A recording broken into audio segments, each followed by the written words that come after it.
मोर की बांसुरी हिंदी कहानी। एक गांव के पास बहुत बड़ा और सुंदर बगीचा था। पास ही एक झरना भी था। गांव के बहुत कम लोग वहां जाया करते थे। उसमें तरह तरह के फूल खिले रहते थे। उस बगीचे में तरह तरह के पक्षी विहार करते रहते थे, जिनमें कोयल, मोर, कबूतर, चिड़िया चहकते रहते थे। एक मोर हमेशा उस बगीचे में आया करता था। जब भी मोर का मन करता वह झरने के पास चला जाता, झरने से गिरते पानी के पास चला जाता। पानी की हल्की हल्की फुहार पड़ते ही नाचने लगता था। वहीं पास के एक पेड़ पर एक दिन एक कोयल ये सब देख रही थी। उसे देखकर कोयल कुहकुहाने लगी। कोयल की बोली सुनकर मोर को बहुत मजा आया। वह खुशी से अपने पूरे पंख खोलकर नाचने लगा। कुछ देर बाद कोयल उड़ जाती है। मोर भी थक चुका था, वह वापस चला जाता है। अगले दिन से यही सिलसिला चलने लगता है। पेड़ पर बैठी कोयल अपनी मधुर गले से बहुत अच्छा स्वर निकालती, जिसे सुनकर मोर नाचने लगता था। दोनों को बहुत मजा आता है। कुछ ही दिन में कोयल और मोर दोनों दोस्त बन जाते हैं। एक दिन मोर कोयल से पूछता है, कोयल बहन तुम इतना अच्छी आवाज में कैसे कुहा लेती हो? ये सुनकर कोयल कहती है, मोर भाई ये सब तो ऊपर वाले की देन है। उन्होंने मेरे गले में इतनी मिठास भर दी है कि मैं जब भी बोलती हूँ मेरे कंठ से बहुत सुंदर बोली निकलती है। मोर को कोयल से जलन होने लगती है। वह सोचता है कि वह नाच तो अच्छा लेता है, अगर वह कोयल की तरह गाने भी लगे तो सब उसकी कितनी तारीफ करेंगे। काश कोयल का गला मुझे मिल जाए। इसी उधेड़बुन में वह नाचना छोड़ देता है। अब वह झरने के पास जाना भी बंद कर देता है। उधर कोयल हर दिन झरने के पास वाले पेड़ पर बैठकर कुहकुहाती रहती थी, लेकिन मोर वहां नहीं आता।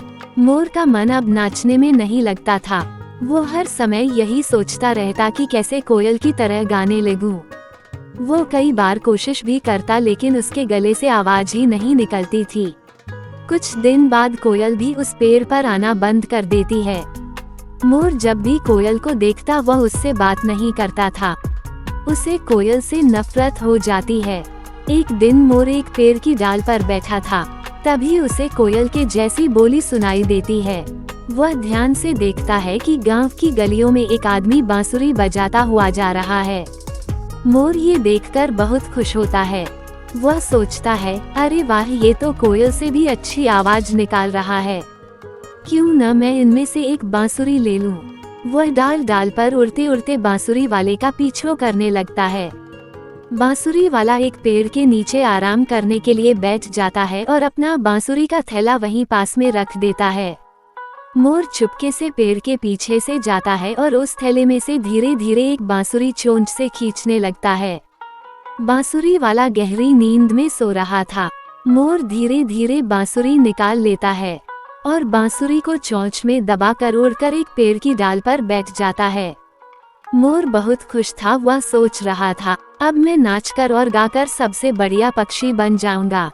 अब उस कोयल का घमंड भी टूट जाएगा। बहुत कहती थी, ऊपर वाले ने उसे ऐसा बनाया है, अब तो मैं उससे भी अच्छा संगीत निकाल कर दिखाऊंगा।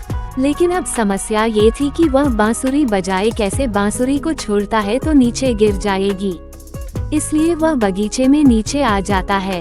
बांसुरी को जमीन पर रखकर उसे चोंच में दबाकर फूंक मारता है, लेकिन चोंच की दूसरी तरफ से हवा निकल जाती है।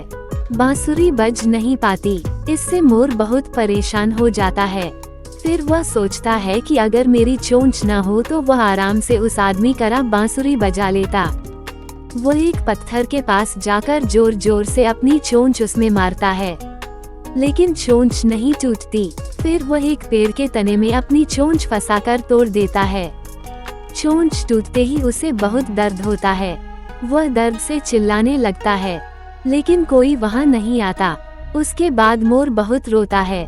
फिर भी वह किसी तरह बांसुरी बजाने की कोशिश करता है, लेकिन बिना चोंच के बांसुरी पकड़े कैसे, ये तो उसने पहले सोचा नहीं था।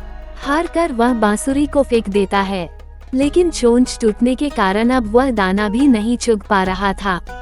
वह परेशान सा इधर उधर भटकने लगता है।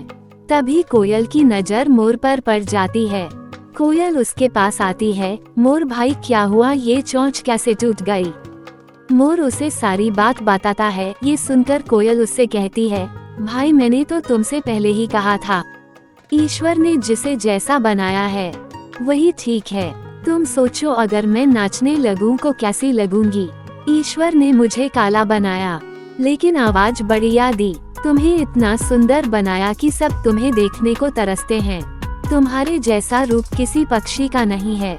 मोर यह सुनकर रोने लगा। सही कह रही हो बहन, मैंने अपना नुकसान कर लिया। अब मैं दाना कैसे चुगूंगा, मैं तो मर जाऊंगा। कोयल बोली, भाई चिंता मत करो, जब तक तुम्हारी चोंच पहले जैसी ठीक नहीं हो जाती मैं तुम्हारे मुंह में दाना डाल दूंगी, लेकिन तुम्हें पहले की तरह नाचना पड़ेगा।